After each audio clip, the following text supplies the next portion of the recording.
అందరికీ good morning. ఈరోజు morning న్యూస్కు స్వాగతం. ఈరోజు తొందరగా వచ్చినాము, ఇట్లనే రోజు కంటిన్యూ చేద్దామని అనుకుంటున్నాము. ఇప్పటి వరకు ఎంతమంది అయితే చూస్తున్నారో ఒకసారి సబ్స్క్రైబ్ చేసుకోండి. వార్తల్లోకి వెళ్ళే ముందు ముఖ్యాంశాలు. భారత్కు వస్తున్న షిప్పుపై దాడి.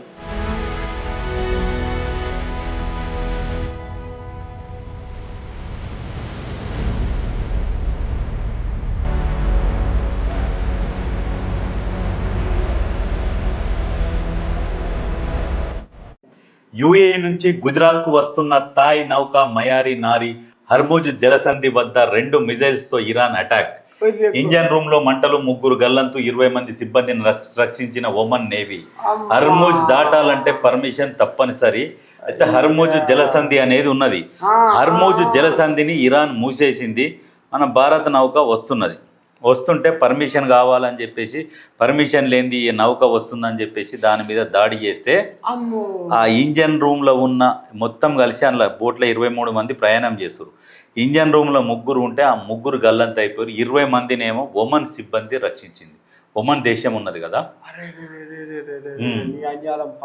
అయితే ఈ దాడి వల్ల అమాయకుల ప్రాణాలు కూడా పోతున్నాయి.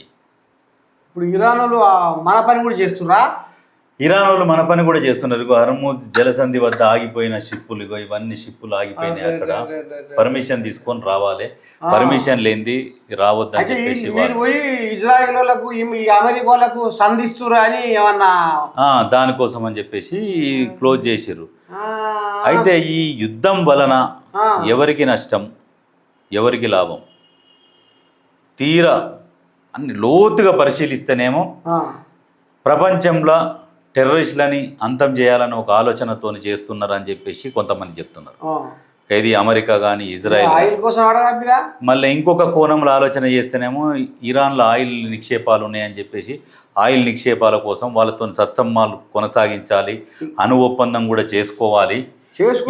ఆయనకు కంపుకు నాకు ఎదురు మళ్ళీ మొగోడు, నన్ను మెండించే మొగోడు ఈ దునియాలో ఉండొద్దు అని కూడా పెట్టుకున్నాడు మనసులో పెట్టుకున్నా కానీ మరి అట్లంటే ఉత్తర కొరియా వాళ్ళని ఏమన్నా ఎదిరిస్తుండా, ఉత్తర కొరియా వాళ్ళని ఏమన్నా చేస్తుండా అంటాడగా. ఆయన కూడా కిమ్మామను అంటాడ.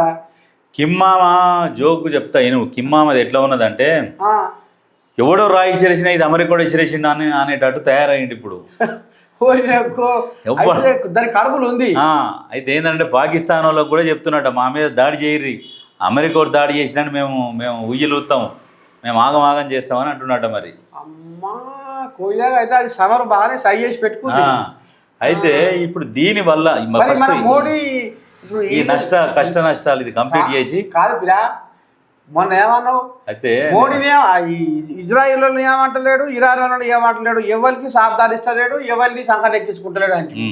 మరి మన పని ఎందుకు చేస్తున్నారు? మన పని ఎందుకు చేస్తున్నారు అంటే దూరం నుంచి కనపడదు ఇది ఎవరిది, ఇది ఏంది, పర్మిషన్ లేనిది వచ్చినాయి అని చెప్పేసి మనుషులను చంపడానికి చేసిన దాడి అయితేనే మొత్తం కథం చేస్తుండే, కంటిన్యూ దాడి చేసి దాన్ని అక్కడికి ఆఫ్ చేయాలి.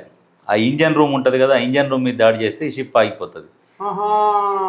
దాడి చేసిర్రు, దాన్ని అక్కడికి ఆఫ్ చేసేసారు. అయితే వాస్తవానికి ఇప్పుడు దీనివల్ల ఇప్పుడు ఆయిల్ రేట్లు పెరుగుతాయి అంటారు. కానీ ఆయిల్ రేట్లు మనకు పెరగడానికి అవకాశం లేదు. మన దగ్గర ఫుల్ స్టాక్ ఉన్నది.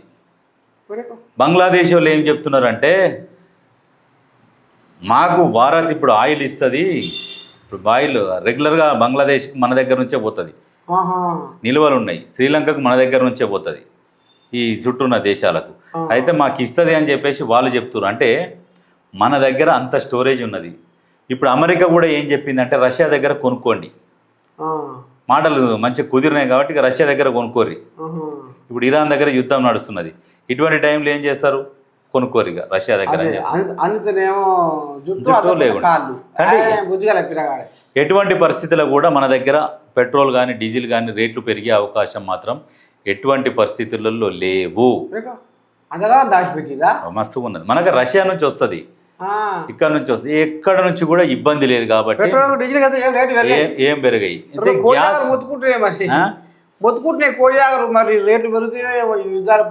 అయితే గ్యాస్ వాళ్ళు ఏం చేస్తారు అంటే ఈ చుట్టుముట్టు ఇవైతే ఎట్లుంటాయో మెయిన్ ఈ ఏజెన్సీలు ఇవి ఉంటాయి కదా కంపెనీలు, ఈ కంపెనీలు ఏం చేస్తున్నాయంటే కృత్రిమంగా కొరత సృష్టిస్తున్నాయి. వాళ్ళ దగ్గర గ్యాస్ ఉన్నాక కూడా మా దగ్గర గ్యాస్ లేదని చేతులు ఎత్తేసినాయి కూర్చొనాల కోసం. అవి ఏంటంటే కమర్షియల్ కదా, కమర్షియల్ కాబట్టి దాన్ని బ్లాక్లు అమ్ముకునే అవకాశాలు ఉంటాయి. బ్లాక్లు అమ్ముకోవచ్చు అని చెప్పేసి హోటల్లోనికి బ్లాక్లు అమ్మినాం. ఇప్పుడు 2500 సిలిండర్ అట ఒక్కొక్కటి, 1400 1300 ఉంటుంది, 2500కు కొంటురట. వాళ్ళు ఏం చేస్తారు, హోటల్లో ఏం పోతుంది, బిర్యానీ 200 ఉందనుకో 250 రూపాయలు చేస్తారు. 50 రూపాయలు పెంచినవి ఏంటంటే కానీ హోటల్లోకి పోతే ఇన్ని రోజులు ఉల్లిగడ్డ దొరకకపోతే ఉల్లిగడ్డ లేదు, నీ ఇష్టం తిని లేకపోతే అంటాడా. అయితే నీ గ్యాస్ పెరిగిన దానికి ఒక్క బిర్యానీకి 50 పెంచుతాడు.